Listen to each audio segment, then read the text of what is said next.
It's extremely difficult to atone for terrible deeds. Just ask Mike, who ate my entire stash of Sour Patch Kids. I said I was sorry! Not good enough.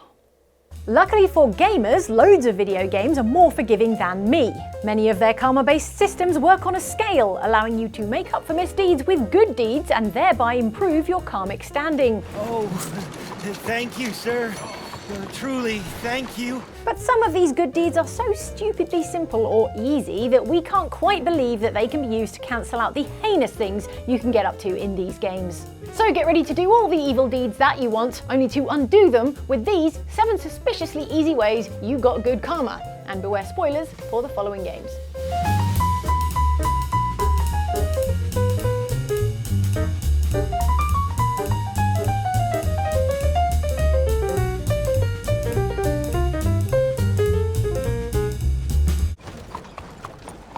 Howdy. Hello. If you can't treat people with respect, what's the point, I say? That the truth? Well, nice to meet you. Be seeing you. Manners cost nothing, but in Red Dead Redemption 2, they can get you out of a whole heap of karmic debt. Outside of doing the obviously good options in missions, there are plenty of easy ways to raise your honour as you wander about in Red Dead Redemption 2. You can complete camp tasks and donate to camp. You can help out strangers you bump into out in the Old West. Not a word to anyone. Dummy? I owe you one, mister. You can even gain honour just by releasing a fish back into the water after you've caught it. And away. However, those good deeds all take time and or money. In this game, there's a low-effort way to get your honour up fast. Say hi to random strangers. Hey there, mister. A moment of silence for all the introverts watching. They'll appreciate the quiet. In this game, Arthur somehow has the confidence to strike up a brief conversation with every person he comes across who doesn't immediately try to kill him. Hey, partner. Hey, mister. Every few friendly greetings you do gives a small bump to your honour rating, presumably to demonstrate the importance of a good first impression. I mean, who could peg Arthur as a ruthless gang member after hearing this? Hey, friend. Hello there. Oh, he's such a gentleman. What? You robbed a bank? That guy? Nah. This almost deviously simple way of undoing all your bad deeds means that if you just did a bunch of dishonourable things, like, I don't know, murdering half a town to get someone out of jail, Micah, all you have to do is head to another town and greet as many people as you can. Hey. Hola. This totally cancels out shooting a bunch of innocent folks, right? Right? Hey, friend. Bonjour. Man, if I knew redemption was this easy, I wouldn't have had to bother with the second half of the game. I wouldn't have had to go to Guarma.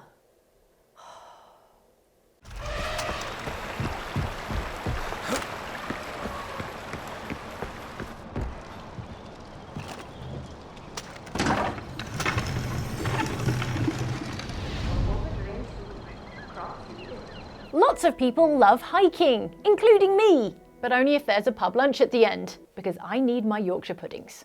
One place that offers plenty of hikes but zero pub roasties is Far Cry 4's Kyrat. It's within this mountainous region in the Himalayas that you'll be fighting off the forces of Pagan Min, and also where you can find forgiveness should you stray from the path of being a good guy.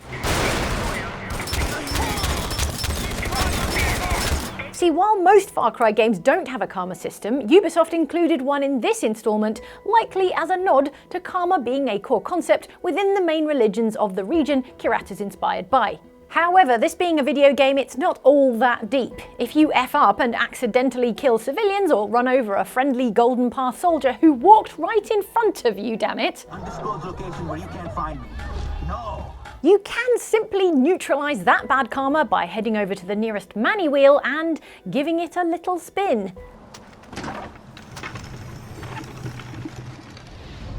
Is that it? I feel like I should be doing more. Nope, that is it. All you have to do is hike up to one of these prayer wheels, give it a spin, and you'll be rewarded with a whole bunch of good karma.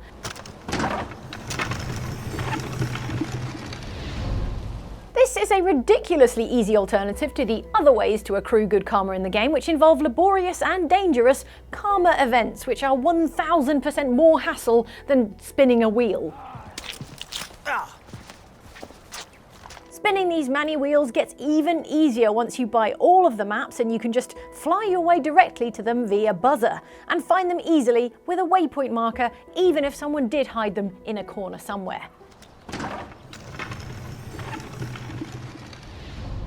Again, this feels way too easy. Let's see what other options there are. Collecting creepy masks left by a murderer known only as the Goat? Yeah, I'm not sure having a collection of serial killer masks is a good thing.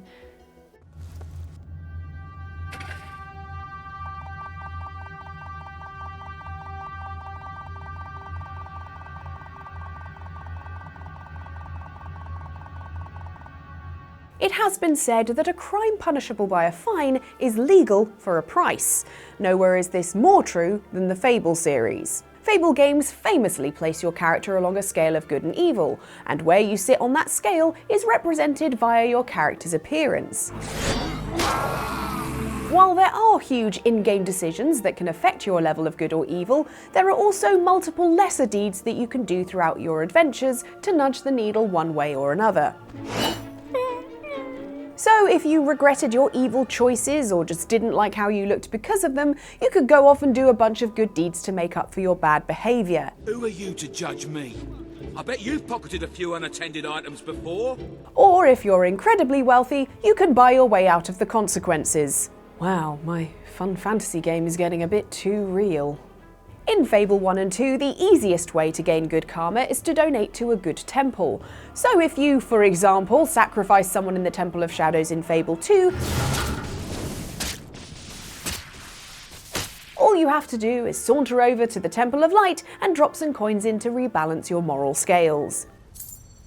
Bless you for your kind donation. Enlightenment is yours. It's Fable 3 that really takes the biscuit though. See, newly industrialised Albion doesn't have a good temple for you to donate to. But have no fear, you can donate to your own treasury. That's right, once you become ruler, you have access to Albion's treasury. In the story, this is used to fund the fight against the horrible, unknowable corruption threatening Albion, and also any of the investments into the kingdom that you may have promised earlier in the game. As such, any donation to the treasury balance from your personal balance is seen as a benevolent act, even at the end of the game where all you're doing is adding to a big pile of money in your sanctuary that you can clamber all over like Albion's answer to Scrooge McDuck.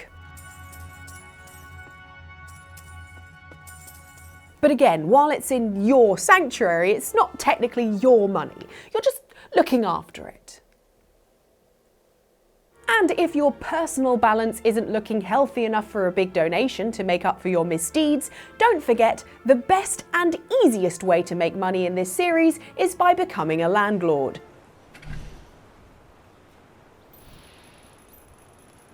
So if you need to get your karma up stat, all you have to do is up the rent on all your properties, then wander aimlessly in a circle to get the game's clock going and wait for the cash to roll in.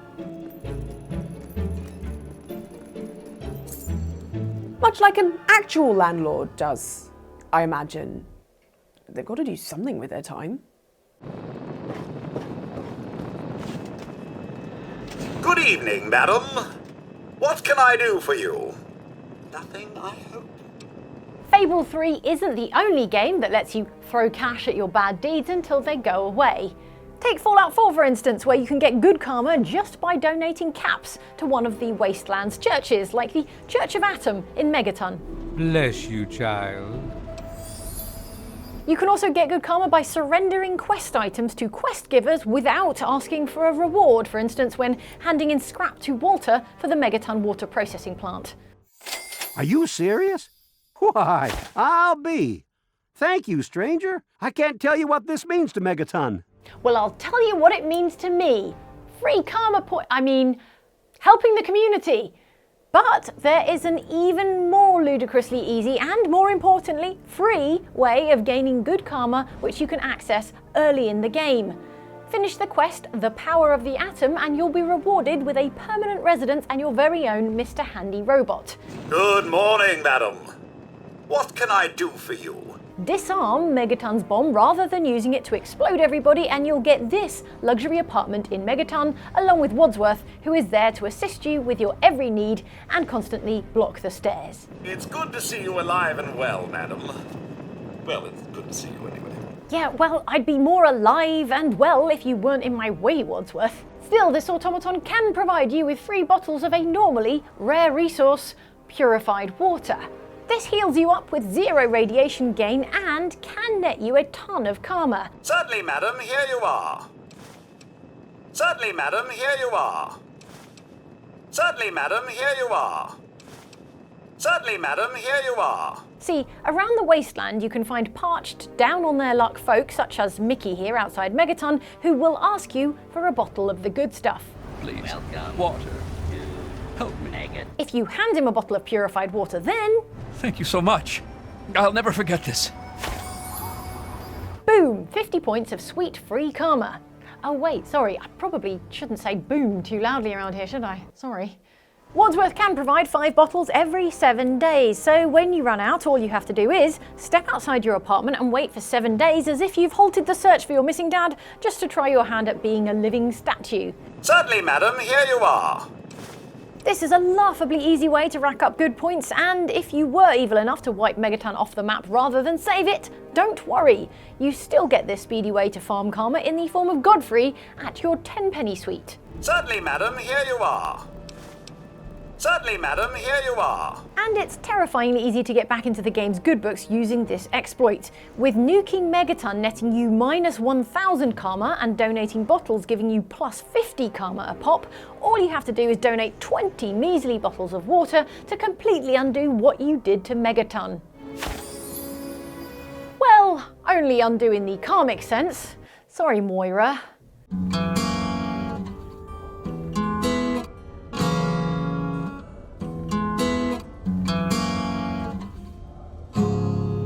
If you could get good karma for playing music, you'd assume that it'd have to be some damn good music, like Phil Collins' Tarzan soundtrack.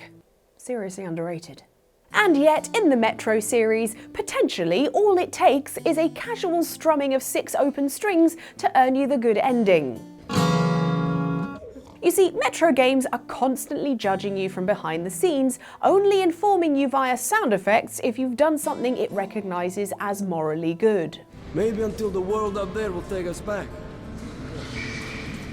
Obtaining moral points is vitally important for anyone wanting to gain the good endings, meaning that you must constantly prove yourself to the game, ticking off morally good actions like a girl guide trying to earn a new badge. Since then, he doesn't eat, doesn't react to people, he just speaks to God. Yes! Gotta get that chess badge real soon! Wait, that wasn't chess, was it? Most of the actions that earn you points involve you interacting with your comrades, which is time-consuming, and you're a busy ranger. Many want to leave the station. More convenient is the guitar that Artyom has in his room, which he can breezily strum for a low-effort moral point. First off in 2033, and then here again in Last Light. Our guess is you get the moral point because neither time does he play Wonderwall. These guitars aren't even the only stringed instruments you can play in these games, as both include a balalaika, a 3-stringed Russian instrument that also offers moral points. In each game, finding the guitar and the balalaika gives you 2 moral points, a nice buffer if you decide to do anything morally repugnant later down the line. I wonder if that works in real life. I've got a lot to make up for. Wow, you're really playing a long time there. What did you do? What did you do?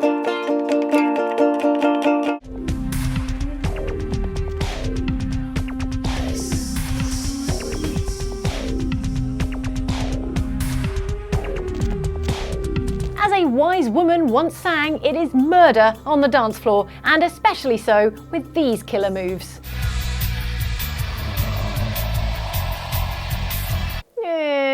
Never mind. In the seedy undead world of Vampire: The Masquerade - Bloodlines, there are multiple clubs in which you show off your dancing prowess.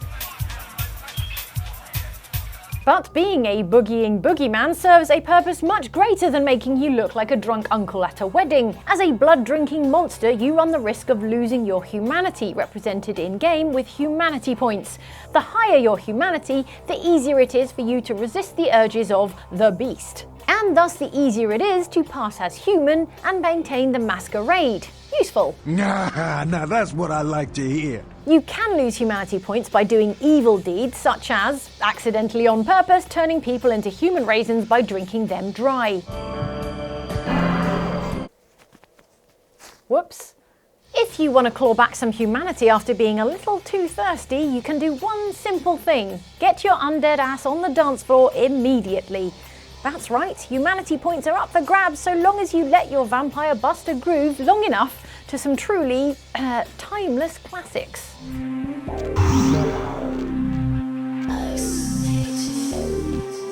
A point of humanity can be gained from every nightclub in the city, so if you club hop to each of them, that's a worryingly easy way to make up for draining people dry like human juice boxes.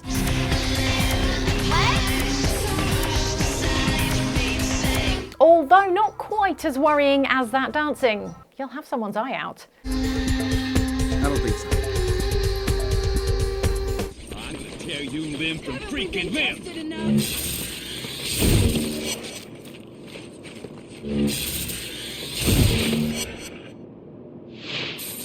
Solid, man, thanks. The title Infamous may imply that you're going to be playing some kind of bad guy, but protagonist Cole McGrath actually has every opportunity to earn positive karma. For example, the first choice you're given in the game is whether you'd keep airdropped food for yourself by zapping innocent civilians to scare them away, or whether you share the food with everyone.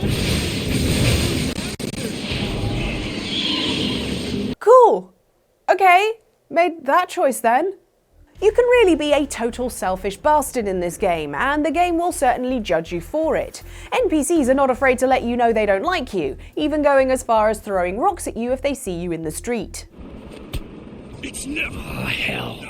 Fortunately, should you suddenly feel all guilty or just get sick of people throwing rocks at you, there's one way to counterbalance all your bad deeds that feels a little too convenient. Which is why you should grab it with both extremely electrified hands. Just a few measly missions into the game, Cole unlocks Pulse Heal. This handy ability helps him to heal fallen allies, but also, crucially, anyone else he comes across. With this, Cole can run about like a human defibrillator, zapping people better to bump up his karma, even though Cole running about being an evil menace is most likely the reason these people were injured in the first place. I was worried. There you go. That'll make up for stealing all your food earlier. Right? Right? Just be careful not to accidentally press square instead of triangle, as then you'll instead use the evil-leaning bio-leech ability, which, well... Yeesh. Oh well. Guess I've got to heal up some more people. Who needs healing? I've definitely got the right button this time. Probably.